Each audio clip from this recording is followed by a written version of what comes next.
Dude, if you're not using an advanced UAV and won't for nuke, you're missing out. Go ahead, feels free to challenge. I ain't dying.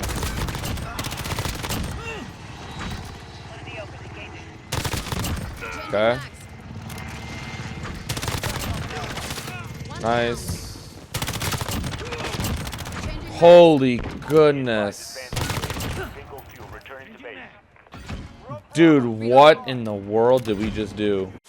Yo, what is going on, guys? So in today's video, man, I have for you the best Season 6 settings in Modern Warfare. I do this video each and every single season. I've read comments. A lot of you guys have been able to drop your first ever tactical nukes and have overall improved as players, which is awesome. So I'm going to continue to do this. Shout out to you guys out there who support these videos every single season. If you guys are brand new, make sure you guys subscribe. I do upload every single day, and if you look in the bottom right hand corner, that's how many of you guys are not yet subscribed to watch the videos each and every single day.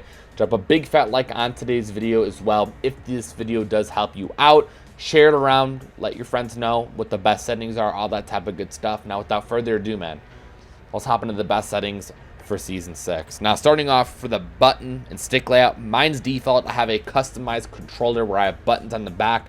So I jump with this one and I slide with this. So whenever I'm playing, you know, run around aiming, I don't need to take my thumb off of the thumbstick to go press, you know, X and circle to go do those things. And I also have control freaks on as well. If you guys want to get a pair yourselves, basically to help you improve your accuracy, it's a little more elevated to be a lot more precise.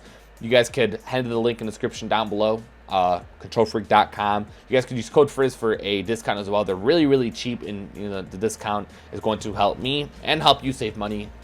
Moving on, invert vertical look, mine's disabled. Dead zone 0.07. It's just what I found to work best for me. I don't know too much about it. I'm gonna keep it real. I don't change it either. I just, you know, it works for me. I keep it like that.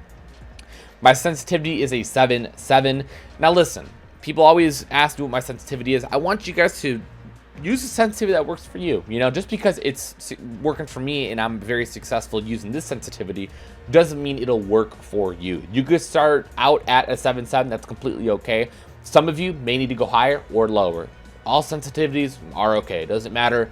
I've changed mine quite a bit throughout me playing Modern Warfare. I was at a 5.5, a 6.6. Now I'm at a 7.7. Maybe I'll move it up again. It just works for me personally. Something I have changed since the Season 5 settings is my ADS sensitivity. I plan at 0.80. So basically, when you aim down sights, you have a different sensitivity on, you know, how much it moves. And I highly recommend moving your guys' down to a 0.90 to begin with.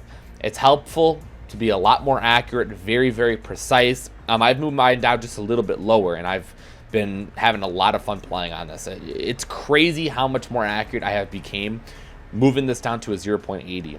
My ADS sensitivity multiplier for high zoom is a 1.0. Now the difference between low zoom and high zoom is for like iron sights, GI mini reflexes. High zoom is for like sniper rifles and scopes. So I keep mine at 1.0. You know, I don't really need to mess with it. My aim response curve type is dynamic. Controller vibration is disabled. I'm gonna be honest, if you disable this, I promise you are going to be 50 times more accurate than you are with vibration on. If you play with this on and you're fine, I don't know. I promise you, take it off and play without vibration for a week. You're gonna thank me. I promise you on that, please. My aim assist, I plan standard. I don't like messing with the precision and focusing. I've used focusing in the past, and my accuracy was terrible. I couldn't use it. I just stuck with standard. Again, this is kind of a personal preference type of thing. Weapon mount activation, ADS and melee. Weapon mount movement exit enable. I don't mess with this stuff. I'm gonna keep it real. Aim down sight speed hold. Equipment behavior hold. Used in reload behavior, tap to reload. Now I keep it tap to reload for multiplayer. Whenever I'm playing Warzone, I go to contextual tap. Now something people don't know about contextual tap is you could still reload when you're in a vehicle with contextual tap on. For those of you who run it and play Warzone, you understand what I'm saying. Whenever you're trying to reload in a vehicle with contextual tap, it exits you. But if you just hold down the reload button, it reloads and you're still in the vehicle. So it's completely okay.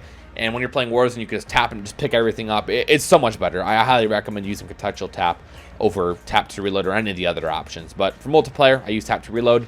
Depleted ammo weapon switch enabled. Don't mess with that. I use tap to slide, so I don't need to hold down the button to slide. It's so much more efficient. You're able to slide a lot more smoothly. Highly recommend switching over to tap. Auto move forward disabled. If you play Warzone, maybe you want this on. For someone who switches back and forth, I have mine disabled. Auto tack sprint. Guys, listen. Give me your attention. I'm going to need it right now.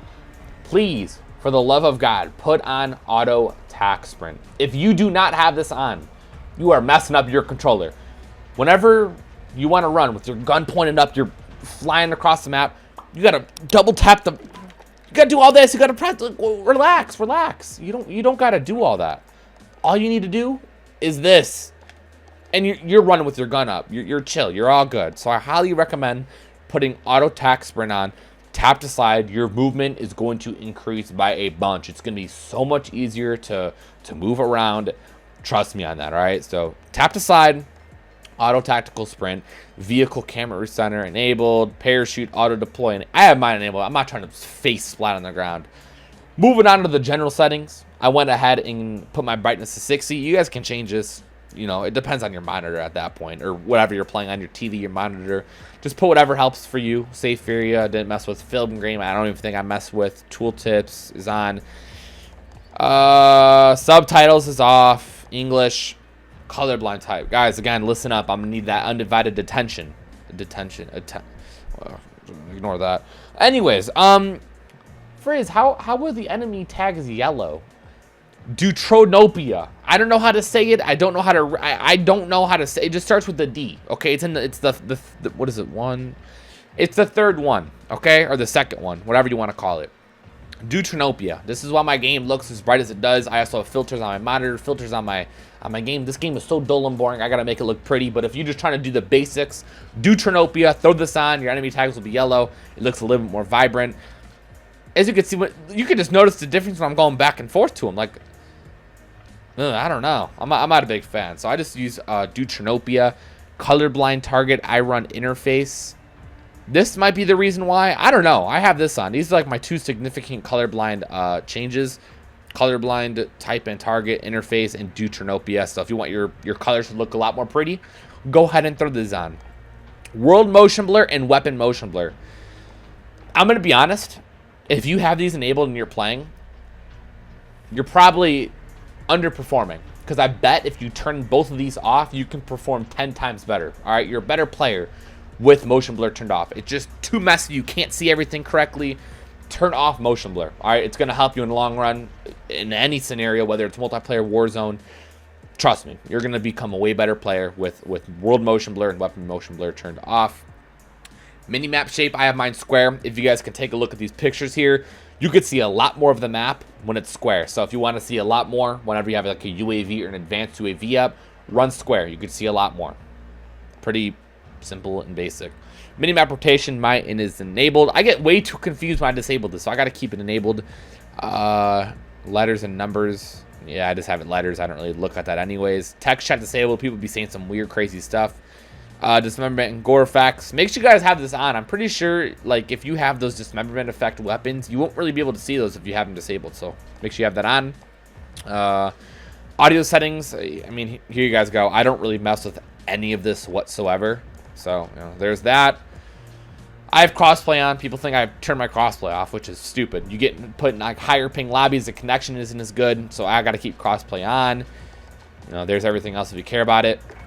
Now, for end of the video, people are always asking, Frizz, what are your stats? What are your stats? You have a low KD. For those of you who made it to the end of the video, you know, you're probably a real one. I'm gonna show you guys the stats. So, my most used weapon is the M4A1. Highest kill streak is at 85. It's actually in the YouTube video. You know, I'll link in the description if you guys want to see that. My KD is a 3.41. Man, if you take a look at like the season 3 settings video, it was like almost a 4. But I went for Damascus, and I don't want to talk about it. Let's just say I went for Damascus. That's all I'm gonna say.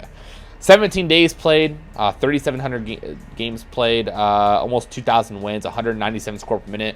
The score per minute's actually bugged. If you guys take a look at like the contract website and then look at the score per minute in the game, mine's wrong, yours is wrong, everyone's is wrong. It's completely bugged out. If you guys want to see Warzone, since we kind of went over Warzone settings, we have a, this is bugged out. Let's put the friends or something. There we go. We have a 3.7 KD in Warzone. How many wins do we got? We have 152, which isn't too bad. Again, I don't play Warzone all that much, but when I do, we be getting those wins. That is pretty much it for the Season 6 best settings in Modern Warfare. I hope you guys enjoyed. Again, if you guys have any comments, questions, or concerns, let me know in the comments. I try to reply and help you guys out as much as I can. Again, please drop a big fat like on today's video. I really appreciate it. It pushes it out there. A lot more people will be able to see it, and hopefully you can help out more people out there, you know, besides you guys that watched it already. So if you made it as far, comment down below best settings, all right, or best Season 6 settings, something like that. I'd be liking 100 your guys' comments as always. Share the video, please. I just gotta throw that in there real quick. Anyways, man, you guys all have a great day, and I'm out. Peace.